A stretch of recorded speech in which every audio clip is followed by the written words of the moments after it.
తల్లి దుర్గమ్మ తల్లి శరణము అంటే కరుణించే తల్లివి నీవేనమ్మా మమ్ముల కాపాడు దుర్గమ్మ తల్లి మమ్ముల కాపాడు దుర్గమ్మ తల్లి దుష్ట సంహారిని నీవమ్మా శత్రు వినాశిని నీవమ్మా నా ఇష్ట దేవత నీవమ్మా నా నిష్ఠతో సేవలు నీకమ్మా కోటి మాయల తల్లి దుర్గమ్మ కొండ కోనల్లో వెలసింది మాయమ్మ బెజవాడ కొండల్లో దుర్గమ్మ నీవు బంగారు తల్లివి మాయమ్మ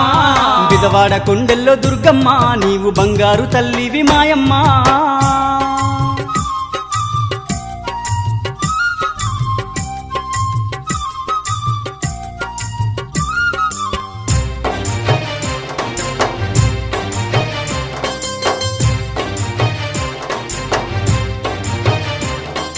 ఘోర కరువులన్నీ ఎడబాపినావమ్మ పసిడి పంటలను పండించినావమ్మ పల్లె పల్లెలను పాలించినావమ్మ పల్లె పల్లెలను పాలించినావమ్మ ఘోర